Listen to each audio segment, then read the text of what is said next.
I'm going to talk to you about today is a lot about AI manufacturing, as they said, but I can't talk to you about AI without really digging into cybersecurity. So what I'm going to do as I dig into the slides here, I want to start thinking about the impact and why cybersecurity is such a foundational element for AI. So think about AI as the next explosion of the security perimeter. We're adding devices by the tens of thousands, and we have to be able to incorporate and be able to sustain those devices. So some statistics here that we took from some customer surveys, which are really interesting. Nothing shocking here.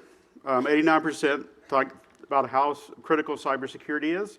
The middle stat, about 50% roughly, talk about the power of AI and what they expect it to be able to change their business in the next 5 years. But what was disturbing for me was this last one.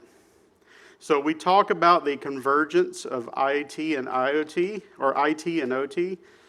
We don't like the word convergence, because what does convergence mean? Convergence means that somebody loses, right? So we're going to shift that term to collaboration.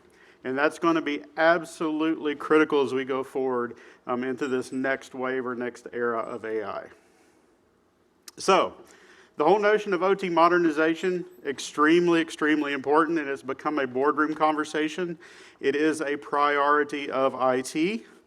And what that means is in order for us to get ready for that, is we have to really repair our cybersecurity posture. And unfortunately, the manufacturing industry, because of the age and how it's dated, I think somebody used some processes of the 50s still intact. Because we're dated, we're extremely vulnerable, and we're probably the #1 target in that industry for that. So collaboration between IT and OT is absolutely key. The leaders that are accelerating this and driving this collaboration, they're the winners of the early financial benefits and scale benefits in this race. And I will call it a race because the whole AI venture in cybersecurity is exactly what we're into right now as a race. So why do we have issues across industrial operations? And some of you, this may resonate with. There's a lack of visibility.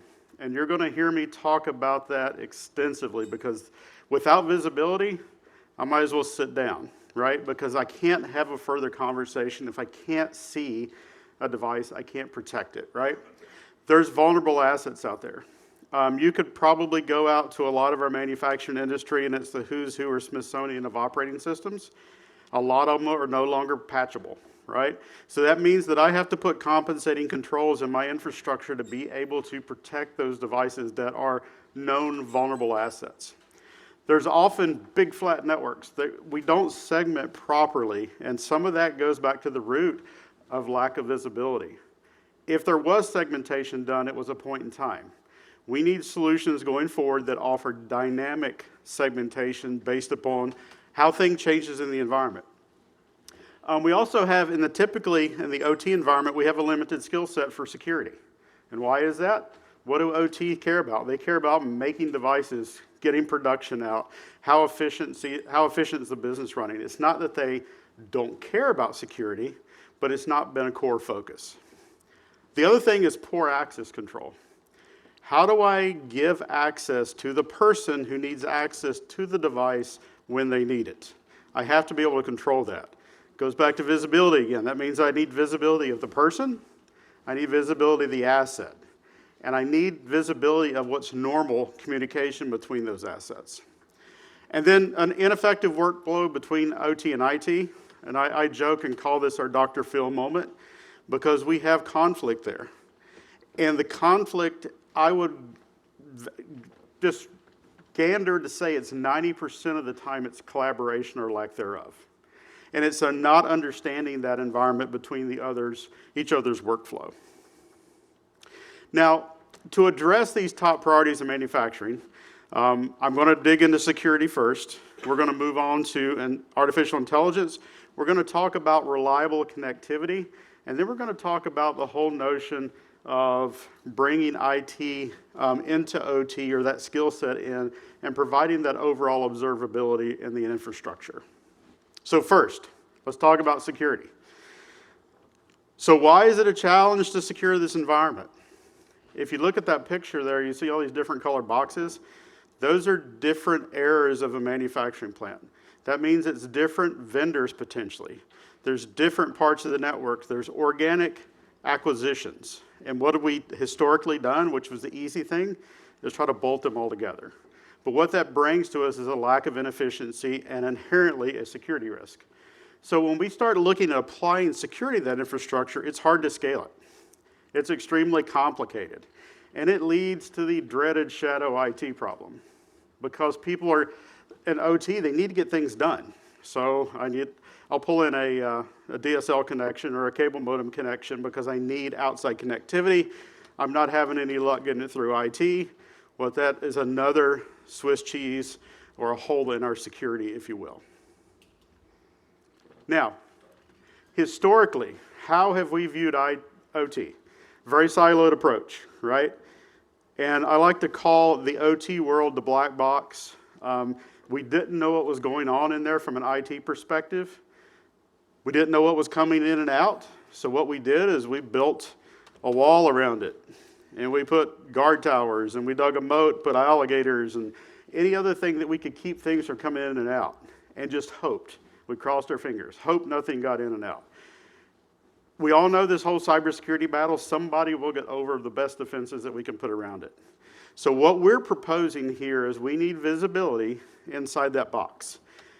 It's time to take the shroud, if you will, off of that environment, and actually let's look at what's there and let's look at what that communication looks like. Now, when we go into AI and I talk to you about that, this is extremely important. Because how we built walls around this before was air-gapped networks.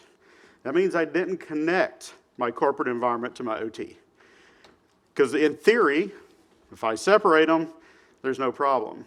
As we go into AI, there's data in that OT environment that I need. And I need it to train my models, right? So in the world today, I hear it all the time, was there's not enough data to train my models. I don't think that's accurate. The data's there. You may not have access to it. And I like to call that, there's dark pools of data in everybody's environment. And so what that means is it's taken away how we thought about manufacturing and OT networks, and it's bringing us together further. Now, I'm going to propose that the network access port or the point where you connect to the network is the point for visibility and security. That's where we have to do it. It's not somewhere up stack, up layer, route traffic through, because you're already in. But how do I enforce visibility? And there's that word again that you're going to hear me say about 14,000 times. How do I apply segmentation to that? And how do I give you access to that environment in a secure way that we can control? This is my recipe here. And what we look at this is leveraging the network as a three-phase component. I want to use the network as a sensor. And why do I do that? The network is, without a doubt, the largest sensor environment that you have in a manufacturing space. Everything crosses it, everything communicates across it. We see everything. So we want to implant visibility there. Once I get that data, it's not enough to sit on data anymore. I have to play well with others. So I want to take that data and I want to infuse it into an enforcement strategy. And that enforcement strategy will be a notion. Anybody heard of IEC 62443? It's the notion of zones and conduits. A zone is a grouping of assets, and a conduit is the communication flow between those zones. So what we're taking is that valuable data or that asset inventory, sending it into the enforcer. And that could be a policy such as a policy enforcement solution. It could be a secure firewall. But either way, we make that environment more intelligent. If we took an enterprise enforcement tool today and we allowed it to enforce policy, we would be enforcing it on some very rudimentary network characteristics like an IP address or a MAC address. What we're doing here is we're infusing intelligence into the enforcement to say, you're a Rockwell PLC, this version of firmware. Here's your baseline communication. Here's what's normal. So I have many variables that I can force policy onto that I didn't have access to historically. The other thing I talked about is the introduction of zero trust network access. So the whole notion of an enforcer is zero trust security for OT, but we also have to provide third parties access in to do maintenance, support, and other things. And it could be our internal folks as well. But what we'll talk about in a few minutes is how we've done that historically and what a collective nightmare that has been for remote access. The last box is network as a reporter. So this is where the CISO, the Office of the CISO and Governance and Compliance really come in, because historically, they've had a very limited view of what was really going on in the network. So now we're bringing this all together into a single cockpit for the Security Operations Center so they know exactly what's going on when and where. So we're talking about taking the notion of a breach and detection of a breach down from months to minutes, and ideally near instantaneous identification of a problem. Now think about that for a second. Historically, network detection in some of these environments has taken months to determine. The time it takes for a malicious attack to consume data out of the infrastructure is minutes. So if 2 months later you're just discovering an attack, it's all over. The data's gone. You've missed that window of opportunity.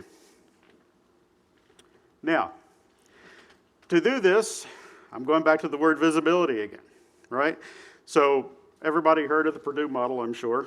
Very common segmentation framework for the network infrastructure. When we look at this, where we look really matters. And what I mean is the easy place to put visibility is at level 3. And everything below level 3 is my access point on my factory floor. But look how much I see. I see 20%. And that means I see anything going in and out of my environment. That means the iceberg, or the rest of the iceberg, is sitting at that lower level. So how effective would it be for me to build a segmentation or strategy on 20% of information? Near useless, right? So it's going to be really important that we drive visibility south to get that east-west type communication so we can have true visibility of what client A is doing to client B and so on. Like I said before, if you try to run your segmentation strategy on that 20%, you're really opening yourself up not for a security issue, but also for downtime. So I can't stress that enough. We need to get as much visibility as possible. Now, to do that, I'm going to use that network as a sensor conversation again, and I'm going to drive that data north into my visibility strategy. Once I do that, I'm going to be able to take that visibility information and share with my firewall infrastructure, share with my posture and enforcement infrastructure, and turn around, leverage, and dynamically segment my infrastructure. The key thing about this, too, is it's dynamic and adaptive. So if I have something plug into my network, a new machine, new PLC, I don't want to have to wait till somebody manually configures that policy. I want to be able to detect it immediately, know what it's doing, know what its security posture is, and apply the correct enforcement at the time of entry. The notion of these whole security policies, and as I mentioned before, zones and conduits, we want to adapt a security policy based upon its behavior. And we want to deliver either a micro or macro segmentation approach. So a macro approach is going to be isolating security in large chunks. So a particular area, it could be the assembly line, could be a process. But when we start talking about macro, it's about port A to port B. It is the most granular access that gives us the most control, the most enforcement, by bar none. Now, is it always possible with legacy infrastructure? No. So what we have to do is sometimes we have to back up to a macro, but it's often great to put a plan in place of how do you get to a micro-based segmentation approach. This is an example, and I want to talk about this too, because when you throw visibility out at an access port, you're going to get tens of thousands of devices in large manufacturing facilities. So that can become a bit unwieldy. But this particular customer had a large manufacturing facility that had grown over time. be their acquisition, organic growth, but it was bolted on. And their blast radius was extremely large. And they knew that if they had a security incident that they were in trouble, right? Lots of their business could be compromised. So what they did is they looked at how I enable the whole cyber-physical approach to security, how I identify what's going on in the network, how I drive that whole notion of zones and conduits, and how I leverage that to dynamically enforce policy. So that's just, I want to sprinkle in some examples here, some real-life examples that we've worked on, but I also wanted to show with you the magnitude. When you start talking about visibility at this lower layer, you're talking thousands and thousands of devices. Now, visibility, you've heard me talk about it, and I really like the notion of putting that in the right when you plug into the network or right when you access the network. That's the point where I need to discover what you're doing, and it is your largest sensor. We want to be able to do deep packet inspection, i.e. firewall type services inside the network infrastructure itself, to be able to apply enforcement at that point of egress before I allow somebody in to venture through my network to my security enforcement point. Now, functions of a good security tool or a visibility tool. It should have a way to look at what the connected assets are, help you build the database. That's a value to OT, not just IT, right? Because outside of providing security, it gives you the ability to build your asset database for use inside your environment for maintenance. The other thing is we want to be able to detect and track and identify vulnerabilities. That means is when I put you in my database, I should have real-time, up-to-date knowledge of what the vulnerabilities are for that device. So if that PLC has a firmware 4.5, I want to show you what the vulnerabilities are and give you a path to remediate those. We have to know that. We also want to identify what's abnormal traffic flow. So if we're leaking data around a industrial DMZ, why are we doing it? And we want to be able to see it. We want to detect intrusions. We want to track your risk exposure.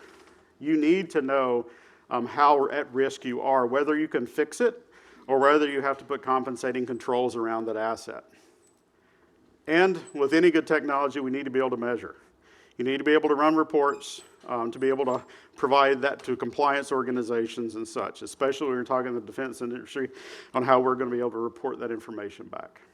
Ideally, we want to embed the technology as much as we can and not bolt on another device, right? So look at that. The picture on the left is potentially what would happen is if you turned a discovery tool loose and said, discover my infrastructure. Nearly unusable, right? So what we're looking at doing now is the industry is embedding artificial intelligence tools into those visibility tools to actually help you do grouping, to kind of get you something that's more on the right.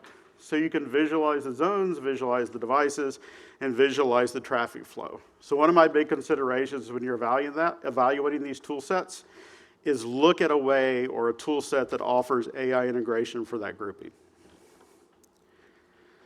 Secure remote access.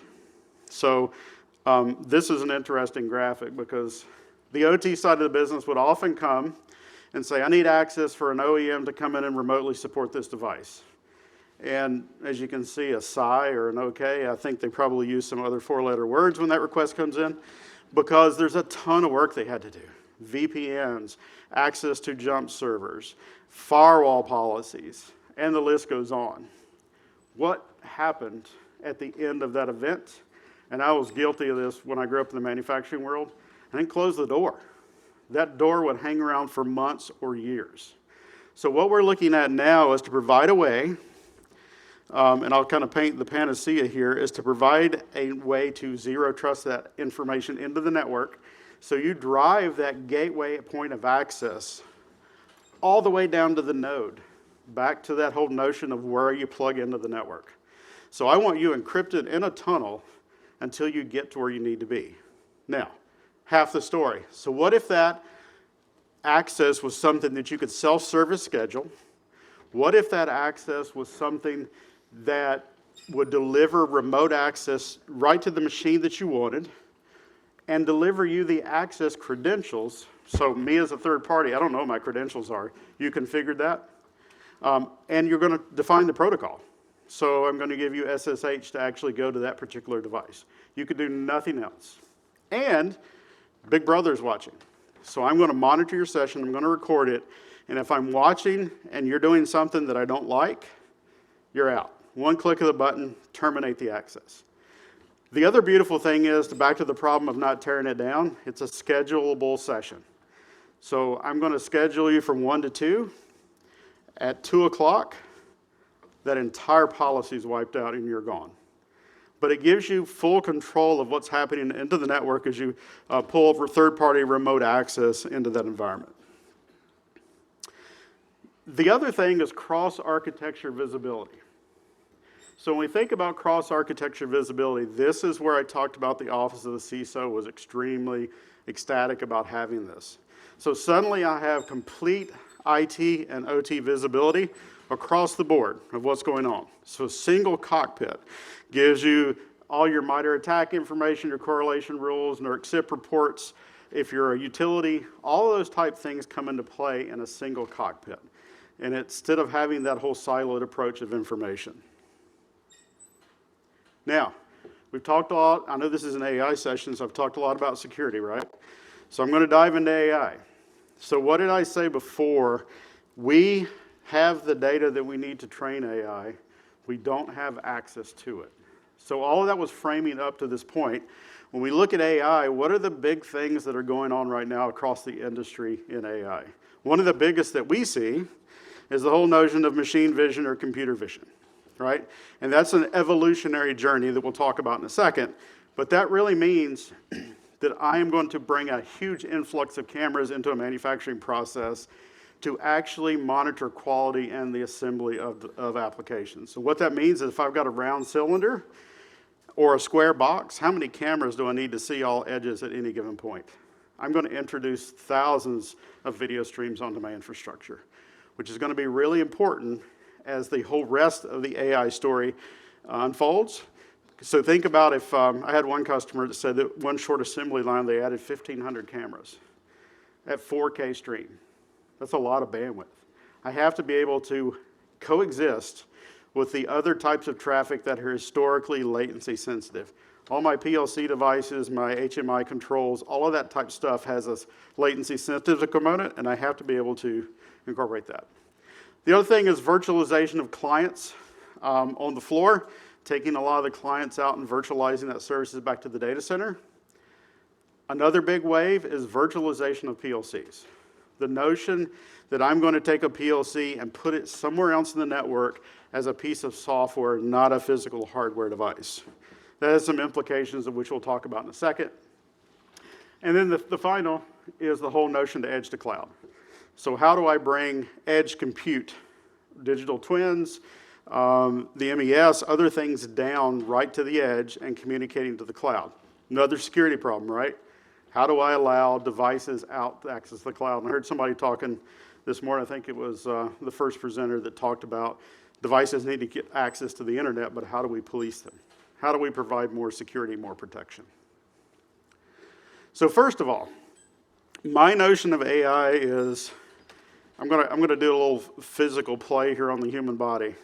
So the physical components are my arms, legs, muscles, bones, everything that I need to physically do the task, right? Obviously, brain is the brain. That's the compute center and the data center. So in my body, what is the piece that is missing between those to get anything done? It's my nervous system, right?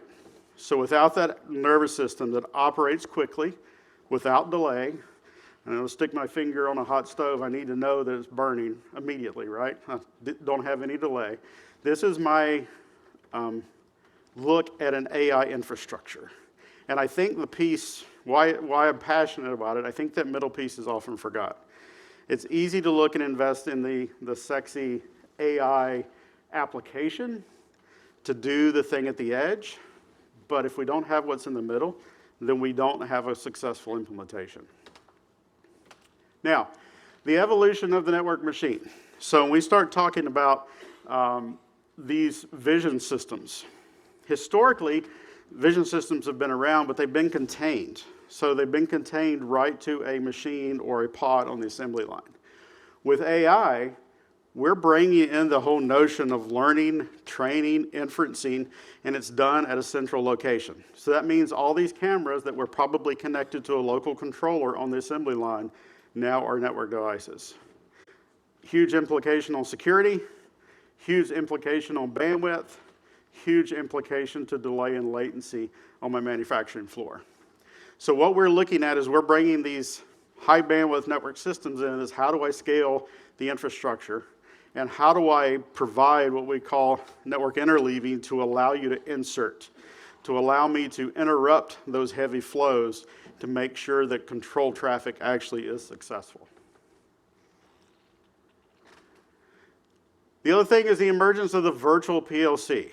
There's two phases of that, or two different instances of that. There's one in the data center, where the PLC comes off the floor, all of its control logic is virtualized on a server in a data center somewhere, either on-prem or in a centralized data center.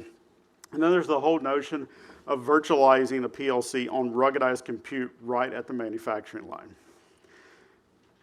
The challenge comes in with that is that the I/O drive, the communication from the HMIs to those PLCs still expect me to be adjacent.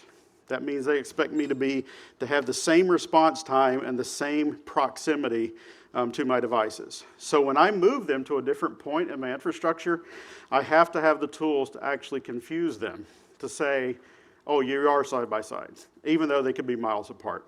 So we want to leverage things like network virtualization and overlays to actually simulate that communication.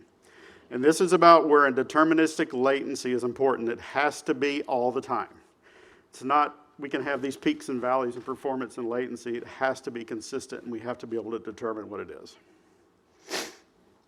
Now, the advent of cobots. So the notion of what we had in manufacturing many years ago with robotics, we always fenced them, right? Got to keep them away from people because they might hurt something. Now the cobots and the humanoids, security becomes a big deal because not only will somebody get injured, but we also can probably jeopardize the products that we're manufacturing. So if we think about the AI security ramification on these, I don't have to breach that endpoint anymore. I can get into the central data source where my data is learned, and I can alter the course of my AI manufacturing. All I have to do is modify the data, insert some bad instructions, and all of a sudden my manufacturing is kaput, right? So the whole attack vector is rapidly changing on this as well. The notion of eliminating a lot of clients on the floor. So adjust the way we think about security because we are just providing a virtual session to a centralized server. So it takes a lot of the impact and concern about edge client devices on the manufacturing floor. Hopefully reducing downtime, taking away costs, and then consolidating infrastructure inevitably. Now, to do this, there's another aspect. How many use AGVs, robots that are dynamically connected? Quite a few. So when I think about that, what happens in a lot of manufacturing facilities that if I lose communication to an AGV, or it's delayed and my keep alives fail, chances are that my entire AGV network stops. It requires manual intervention to bring it back up.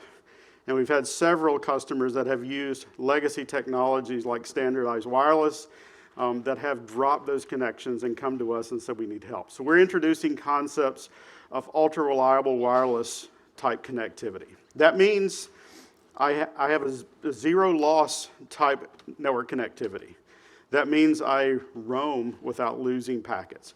Whether I'm moving 1 mile per hour or 250 mile per hour, it's no different. I know we're not going at 250 in the plant, but the concept's still there, right? I have to be able to provide reliable communication so that we don't interrupt traffic communication. And oh, by the way, obviously it has to be secure and encrypted along the way. So as we're going into this, while we're thinking about this different way of connectivity, is there's millions and millions of these AI mobile devices that are being introduced into the network now at this point. And we want to revolutionize the way we look at industrial operations and the way these devices connect. Think about this. The picture on the left is a traditional manufacturing line. If I had to release a new model or make changes, sometimes it would take me weeks to overhaul a manufacturing line or move. The notion today is the advent of putting AGVs or mobile nodes that I can dynamically change an assembly line on the fly. So changing it in minutes instead of weeks, possibly hours instead of weeks. But the notion of having that connectivity in play has got to be 100% reliable and 100% robust as we go forward for this strategy. Another solution here, and I talked about customers coming to us and mentioning, I need some solution to provide low latency wireless. This is an example. This particular customer, we're taking communication failures. Entire AGV networks were stopping. They'd have to go out, send somebody out, find the discerning robot that was having a problem with the AGV and restart the entire system. The notion was that they were having variability in their latency. We wanted consistent latency that they could predict. So taking something down from like greater than 30 milliseconds of response time down to less than 5 consistently was a big deal for them. Taking their loss or their network loss down to next to 0 was extremely important to them. Now, the bringing the IT and OT skill set together, this is about that whole notion of unified management and observability. The whole notion here is that we want to provide a way to look at our networks much differently, because you've seen that picture where we had visibility. We probably don't know the mass scale of devices that we've got out there at any given point, but once we do know that, then it's pretty daunting to think of how I manage and control those. We want to introduce like zero-touch provisioning and automation, the ability to upgrade, the ability to back up, the ability to restore, the ability to provide assurance. So what happens when something does go wrong, because inevitably it will, is how do I use things like AI technology to be able to troubleshoot and determine and get me back up and running quicker. To be able to track changes. I had a customer a few years ago that were down about 24 hours in a manufacturing plant because somebody had made a change outside of a change control window. And the last person to fess up to that was the person that made the change, right? Their entire production facility was down until they looked through the needle in the haystack. Assurance provides that visibility to know with your visibility tools that somebody was in that PLC, they did a stop-start on the CPU, and they actually caused a network outage. And then finally, it's your compliance. What's a golden image? What is a config drift? When somebody makes a change, what is the delta? All of that is about providing uptime, security, and operations. Another solution, this was a leading pharmaceutical that had a growing division of their plants making a new drug, and they were rapidly expanding, and they had to be able to stand up a plant really quick with remote resources without having to fly people all over the place. And they were doing that with zero trust provisioning, being able to, or zero touch provisioning, sorry, being able to provide those unified configurations and management. The other thing that's coming, and it's here, a lot of companies are looking at it now, it's big in the enterprise, but it's kind of slow to adopt in the manufacturing space, is the whole notion of software-defined networking.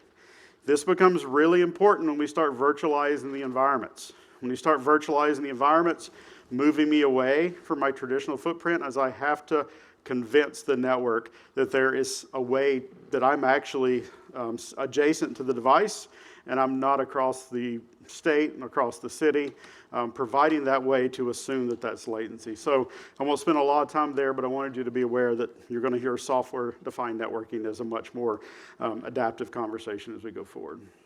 So I wanted to leave you with something here. So we put all this in practice. We have a conference every year called Cisco Live, and we built this guitar demo. And what we looked here is, how do I show you everything I just talked about in an AI perspective?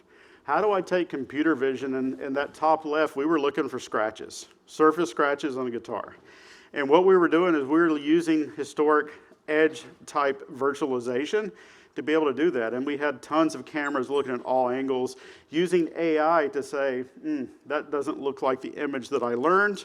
There's something else wrong with that image, i.e. a scratch, right? When we moved to the second, this is where it got really interesting. virtualize the PLC, virtualize the AI image at the edge on the manufacturing floor, used robotics to strum the guitar, used an oscilloscope to measure the audio and determine if it's in tune or out of tune. The robot would automatically go up and tune until the oscilloscope told it that yes, the guitar is now in tune. And we move over to the whole notion of cross-domain visibility by providing a unified cockpit at the bottom right.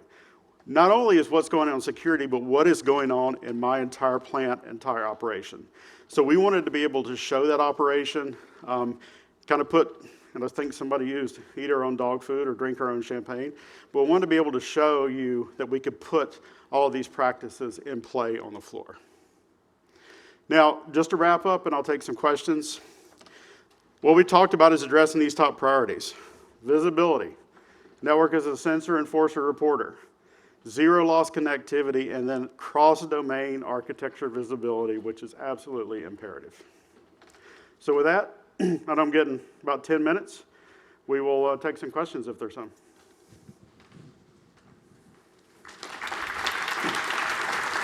Here. Hey, I'm Denis Prokofiev.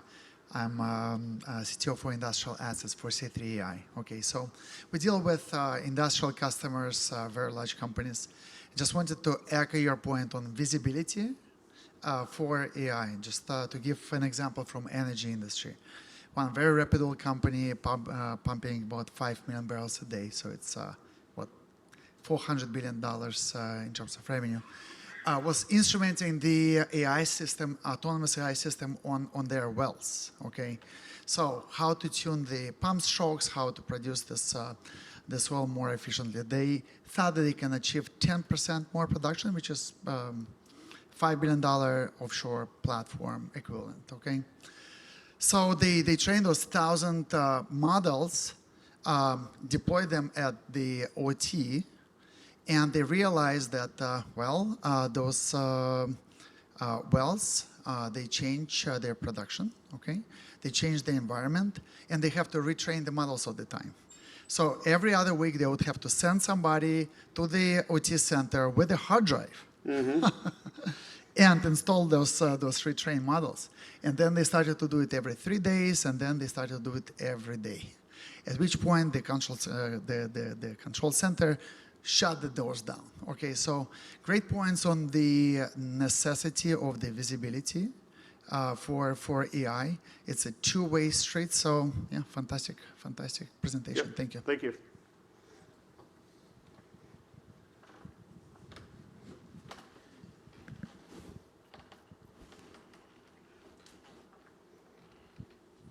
You mentioned like some of this visibility will sort of give you like deterministic, but probably like a delayed type of thing. Can you speak a little bit to like what type of latency is added to the process? Oh, by visibility? having some of these? Yeah. It really depends. There's a couple of models that deploy this. If you go with the traditional centralized model, where I'm pumping a complete replica of all my traffic to a server to process, that's a lot. That's 70%. The idea, if I edge process this traffic at the edge and only send metadata about what's going on up the network, 5%. So it's a 65% reduction by being able to do it at the edge. Latency is minimal, a little bit of bandwidth increase, but latency is negligible from an impact perspective on visibility.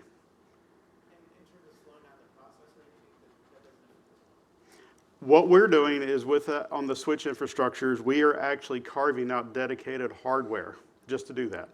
So it has no effect at all on network processing or traffic forwarding. It is all done in a separate processor. And we are a tool that looks at, it's a passive tool out of the box.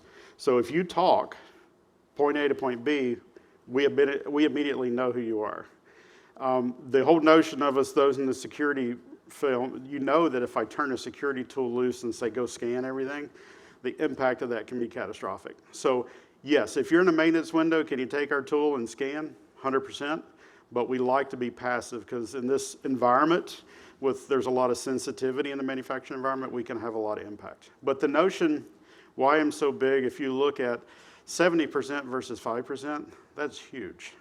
And I don't want to be sending a copy of all my network traffic around everywhere. I want to keep it as close to the edge as possible.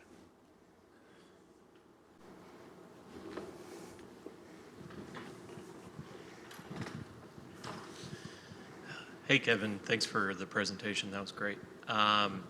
So with the network and security, and you discussed computing at the edge being more and more involved, what type of processing and need is required with computing at the edge, and then the security in place with it? And I guess a third question into that is, what would a company like NVIDIA or Cisco be able to do to progress and help that so they can have the processing power to consume all that data and secure it, and then quickly process it right there at the edge? Yeah, I think that's kind of an open question. It's going to depend on the application and the size of the model that we're trying to train. But I can tell you that we've actually had some successful, what I'm going to call them micro NLMs, that are small enough that they can sit on a network device and actually do a controlled robot for something that's doing a precision task. Doesn't have a lot of variability, but the idea here is we're offloading some of that and reducing the latency. So we do things at the edge really quick, so we don't have to punt everything up. So the notion of a distributed model from a load compute is important. But absolutely, the whole NVIDIA Cisco story, being able to deliver mass compute at scale, low latency networking, and adaptive compute is absolutely critical. And when it comes to compliance needs with that, I know a big thing with security is, do you trust your cloud provider? Yep. Is it a compliance need for one reason or another? Are you going to run it hybrid on-prem? What would you say is probably the best solution for whatever the customer's needs is to maintain that security compliance? Yeah, so somebody told me a while back that the Purdue model was dead because cloud's been introduced. But the Purdue model it's a framework, right? I'd say cloud is a different segment that we're going to define policy to, right? So number one, on-premise security doesn't equal cloud security. They're two different beasts, right? So we have to be able to define and trust, but we're opening the borders, I think, as we talked about this morning, is we've got to let manufacturing assets on the plant floor talk to the internet in a controlled fashion. But I think when we start doing hybrid type virtualization with cloud provider, is we need to purposely build a cloud security infrastructure, and we need to vet that. And don't just trust the cloud provider. If you put a virtual device or a virtual compute load, treat it as if you were securing your own workload, even though the cloud provider will come back and say, we've got these tools in place. Treat it, whether it's virtual firewalls or whether it's virtual agents to monitor, that's absolutely critical. And we have some customers that are pushing their PLCs to the cloud. With that becomes a huge security posture change, and you have to look at it differently. Behind you. On that, Kimberly Clark here, by the way, thank you. Hi. Great presentation. Do you see, I'm asking for your personal opinion here, maybe Cisco has a point of view on it, but there's been a lot of talk more recently around the need to diversify away from the established hyperscalers as they currently exist. And you start seeing that as compute has now become a topic and focus of national security. You see that in the Global South. You saw that recently at the Tianjin Summit, where everybody's now talking about establishing a Global South capability in the ability to look at this. And that almost warrants or necessitates, at least that's been the trend of discussion, that we need to be able to diversify the support or dependency, if you like, on the AWS, Google, and Azure landscape. How do you see that filtering into this? And then I guess the second part of that is this whole debate around quantum, and how does that impact? Do you see quantum as yet another segment to cater towards, or how would that fit into the framework discussion you just had? Yeah, so with the cloud providers, and this is going to be, I'll go off record for a second, this is my opinion, right? So my opinion has always been that there's a hybrid approach to this. I was always cringed when people would say cloud only, right? They're sending everything. I think what we're seeing now is we're seeing a pullback to say there's some hybrid approach. And I think you have to qualify the sensitivity of your data, There's some that should be in the four walls of a data center. There's some where we have elasticity needs, where we have to scale up and down from an application performance, so we can put there. But the question is the sensitivity of your data and how trustworthy am I going to be at that? But I think the whole industry is shifting to that hybrid model. And not saying they're going away from the hyperscalers, but there's less dependency on them, in my opinion. So I think that's my personal perspective. And I think the whole notion of quantum could be another layer in the model. It is a whole different approach to security. And then I think, where are you going to have your compute workloads? Where are they going to be? But I really think that leveraging the hyperscalers are extremely important. But I do think that some points for sensitivity data that we have to be able to provide some sort of flexibility in that model. I think I'm wrapping up. So thanks, everybody.